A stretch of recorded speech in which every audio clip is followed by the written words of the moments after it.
Hello everyone, I am आसिद आदिज। English Guru channel में आपका स्वागत है। पिछले वीडियो में मैं फिल इन द ब्लैंक्स जो करेक्ट फॉर्म के एक्सरसाइज पार्ट 1 लेकर आया था। इस पार्ट में हम फिल इन द ब्लैंक्स का नेक्स्ट पार्ट और एक्सरसाइज नंबर 2 करेंगे।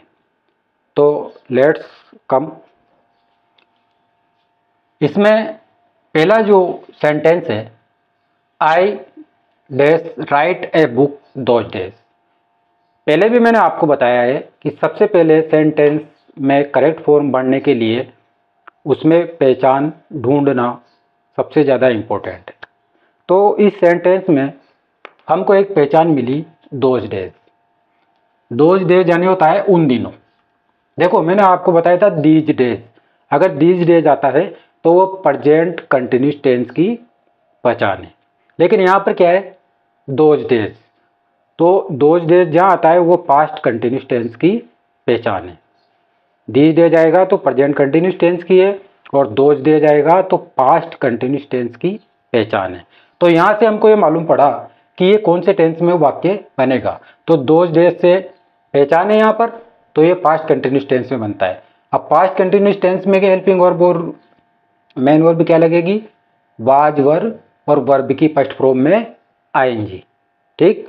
अब देखो, सबसे पहले हमको हेल्पिंग वर्ब बढ़ने के लिए सबसे पहले क्या देखना पड़ेगा, सब्जेक्ट। सब्जेक्ट है हमारा यहाँ पर आई, तो आई है तो यहाँ पर बनेगा वाज, और कंटिन्यूस में हमेशा आईएनजी आता है, तो वाज राइटिंग। तो इस तरह से सेंटेंस कंप्लीट हो जाएगा। मैं उन दिनों एक किताब लिख रहा था, ये इसका हिंदी अनुवाद हो जाएगा। नेक्स्ट सेंटेंस है, I dash read while she was playing. ये दो वाक्य किससे जुड़े हुए हैं, वाइल से। जबकि वाइल का हिंदी अर्थ होता है जबकि। दो वाक्य है, एक तो आई रीड, फिर दूसरा सेंटेंस है सी वाज प्लेइंग। ये क्या है, कनेक्ट कंजक्शन। ठीक है। अब इसका अर्थ होता है जबकि। तो दो, मैंने आपको बताया था कि प्रेजेंट कंटिन्यूस टेंस जब भी वाइल से दो वाक्य जुड़े होंगे तो दोनों ही वाक्य कंटिन्यूस में बनेंगे, पास्ट कंटिन्यूस में। तो यहां पर क्या है, was playing, past continuous tense है ये, तो ये पिछले वाला वाक्य भी किस में बनेगा, पास्ट कंटिन्यूस टेंस में। अब यहां पर आई है तो बना लो इसको, आई वाज रीडिंग।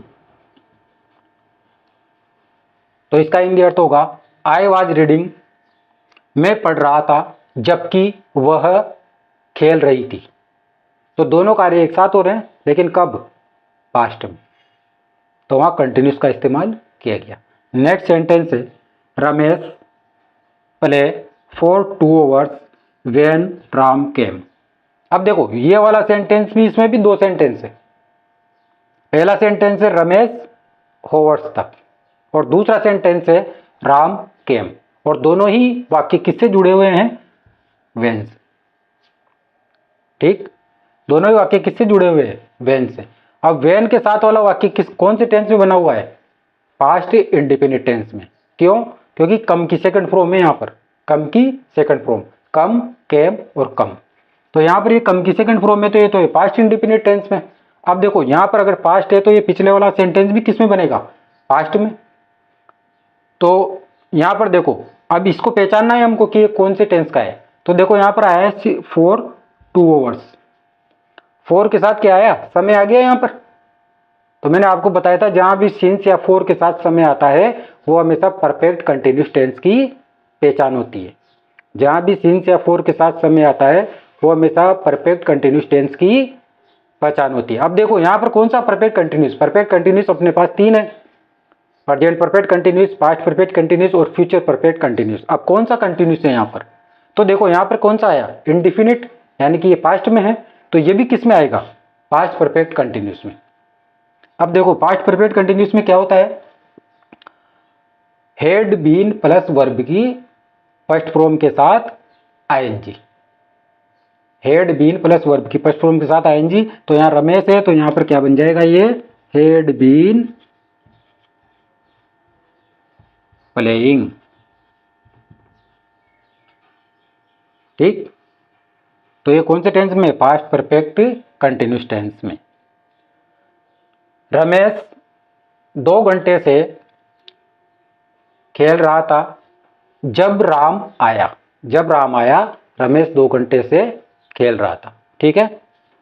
नेक्स्ट है they hold a meeting at this time evening. अब देखो वाक्य को पहले सबसे पहले क्या काम क्या है हमारा, वाक्य को पहचानना। अब देखो यहां पर क्या है एट दिस टाइम। अब एट दिस टाइम किसकी निशानी है, परफेक्ट ये प्रेजेंट कंटिन्यूस टेंस की। देखो इसके साथ लेकिन एक फ्यूचर का शब्द भी आया है टुमारो। टुमारो यानी आने वाला कल।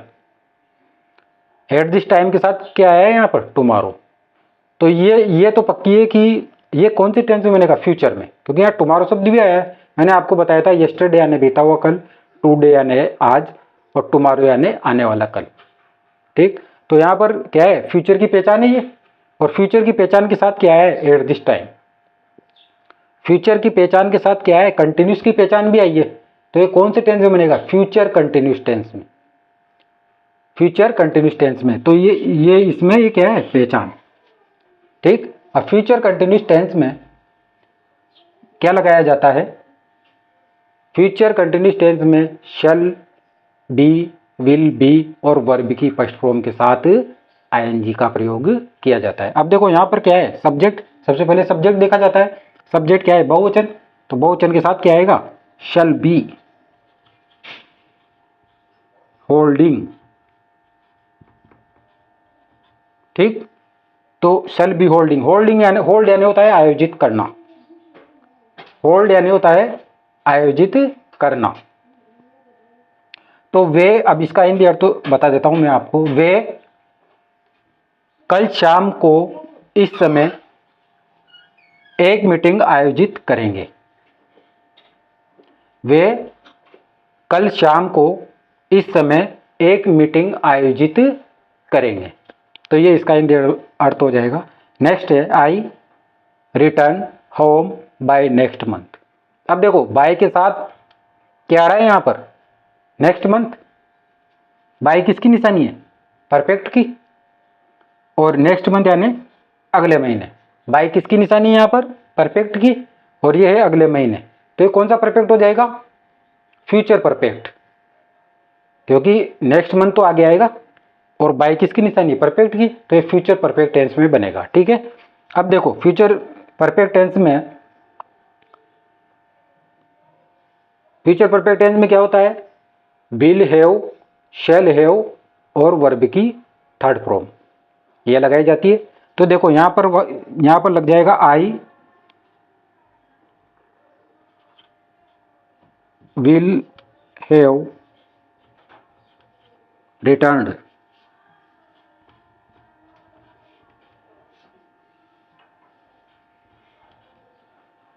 Home by next month. मैं अगले महीने तक घर वापस लौट चुका होऊंगा।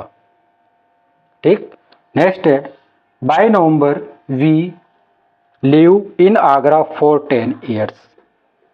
अब देखो यहां पर बाय नवंबर, बाय फिर आ रहा है तो परफेक्ट की निशानी है बाय, लेकिन यहां पर 4 के साथ क्या आ रहा है, समय भी आ रहा है। यहां तो क्या है बाय के साथ क्या है नवंबर, ये भी समय है, और 4 के साथ क्या आ रहा है 10 ईयर्स यानी कि 10 सालों से। ठीक, तो ये कौन सा टेंस में आ जाएगा, ये फ्यूचर परफेक्ट कंटिन्यूस टेंस में, क्योंकि यहाँ 4 के साथ क्या आ रहा है, मैंने बताया था आपको से वाला समय। से वाला समय हमेशा किस में बनता है, परफेक्ट कंटिन्यूस में। ठीक, तो यहां पर बन जाएगा वी। अब यहां पर सब्जेक्ट क्या है हमारा वी क्या है बहुवचन, तो we shall have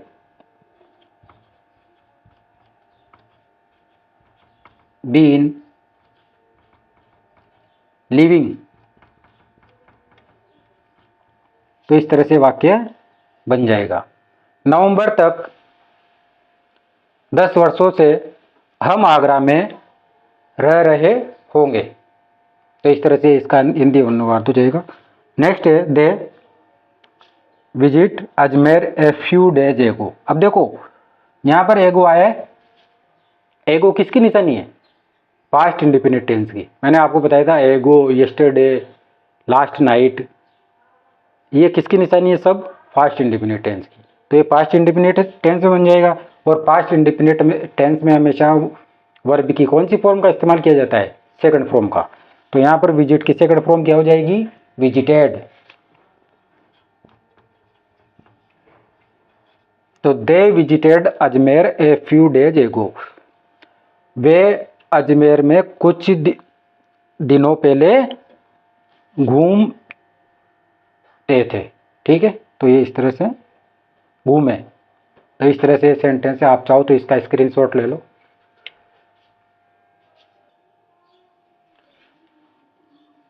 next sentence है the light went out while we have dinner. ठीक, अब देखो यहां पर क्या है? वाइल। और वाइल के साथ जो वाक्य बनता है वो पास्ट कंटिन्यूस टेंस में बनता है। और यहां भी क्या है? वेंट। वेंट किसकी है? सेकंड फॉर्म गो की। और सेकंड फॉर्म जहां पर आती है वो पास्ट इंडेफिनिट टेंस होता है। तो द लाइट, अब यहां पर क्या बनेगा? ये पास्ट इंडेफिनिट टेंस है, तो ये किस में बनेगा? पास्ट कंटिन्यूस टेंस में। तो यहां पर भर दो वर हैविंग। हैविंग, ठीक, वर हैविंग। तो द लाइट वेंट आउट, यानी कि लाइट चली गई, जबकि वी वर हैविंग डिनर, जबकि हम डिनर कर रहे थे। तो जब हम डिनर कर रहे थे तो लाइट चली गई। नेक्स्ट है by next month I write my second book. अब देखो पहचान है यहाँ पर बाय नेक्स्ट मंथ, तो भविष्य की पहचान है, परफेक्ट, फ्यूचर परफेक्ट की यह पहचान है। तो फ्यूचर परफेक्ट में क्या आता है? शैल हैव और वर्ब की थर्ड फॉर्म, या विल हैव और वर्ब की थर्ड फॉर्म। तो यहां पर क्या आएगा? आई will have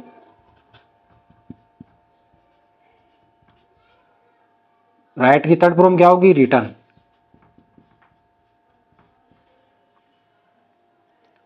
by next month, अगले महीने तक मैं मेरी दूसरी किताब लिख चुका होऊंगा। अगले महीने तक मैं मेरी दूसरी किताब लिख चुका होऊंगा। नेक्स्ट है he and his friend meet for lunch today. वह और उसका मित्र आज लंच पर मिलेंगे। अब देखो यहां पर आज लंच पे मिलेंगे, तो ये किसकी पहचान हो जाएगी? ये फ्यूचर इंडेफिनिट टेंस की, क्योंकि लंच पर मिलेंगे वो यहां पर कौन से टाइम पे मिलेंगे? लंच पर, आज। तो यहां पर ही एंड हिज फ्रेंड, तो शैल मीट, यानी कि वह और उसका मित्र आज लंच पर मिलेंगे। Look at the clouds, look at the clouds यानी कि बादलों की तरफ देखो। इट रेन, अब देखो ये जो वाक्य है ये संभावना को व्यक्त करता है। इस तरह के वाक्य में कोई पहचान नहीं है, लेकिन ये किसको व्यक्त करेगा? संभावना को। वो वाक्य में कह रहा है लुक एट द क्लाउड्स, यानी कि बादलों की तरफ देखो कि बारिश आ सकती है। भविष्य में आएगी बारिश, अभी आई नहीं है। तो ये कौन से टेंस में बन जाएगा? फ्यूचर इंडेफिनिट टेंस में, क्योंकि बारिश हो सकती है, ये एक संभावना है। तो ये किस में बनेगी? फ्यूचर इंडेफिनिट टेंस में। तो it will rain, future indefinite tense में क्या होता है? शैल या विल प्लस वर्ब की फर्स्ट फॉर्म। और रेन खुद भी क्या है? एक वर्ब है। तो इसका हिंदी अनुवाद होगा कि बादलों की तरफ देखो, बारिश हो सकती है या होएगी। तो बारिश होएगी, संभावना है ये। India become free in 1947। अब देखो ये तो सीधी सीधी से मालूम पड़ रहा है कि 1947 एक भूतकाल का समय है। तो ये सीधा सीधा किस में बन जाएगा? पास्ट इंडेफिनिट टेंस में। और पास्ट इंडेफिनिट टेंस में वर्ब की सेकंड फॉर्म का इस्तेमाल किया जाता है। बिकम यानी होता है होना। तो इंडिया इसकी सेकंड फॉर्म होगी became. Became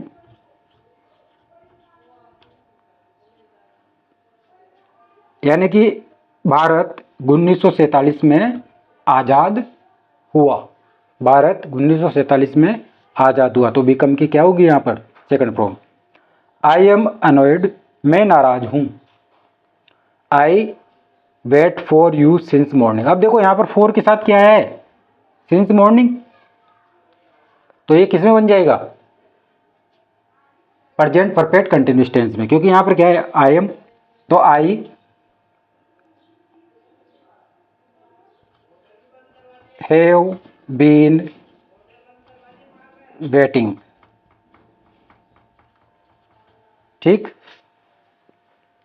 I have been waiting, मैं नाराज हूँ। I have been waiting for you since morning, मैं तुम्हारा सुबह से यहाँ पर क्या कर रहा हूँ, इंतजार कर रहा हूँ। नेक्स्ट है if I be a writer. अब यहाँ पर क्या है, व्यक्ति क्या कर रहा है, कल्पना। यदि मैं लेखक होता, होता यानी भूतकाल, तो यहाँ पर क्या, अब मैंने आपको बताया था कि बी जहां भी आएगा वहां पर हेल्पिंग वर्ब में से ही भरी जाती है। यदि मैं लेखक होता तो यहाँ पर क्या आ जाएगा, आई के साथ वर। ये कंडीशनल सेंटेंस है। तो अब देखो ये इस तरह से फिल इन द ब्लैंक्स की पार्ट एक्सरसाइज 2 कंप्लीट होती है। अगर वीडियो पसंद आया हो तो लाइक करें, शेयर करें और कमेंट करें। और अगर आप चैनल पर नए हो तो मेरे चैनल को सब्सक्राइब करना ना भूलें। Thank you so much.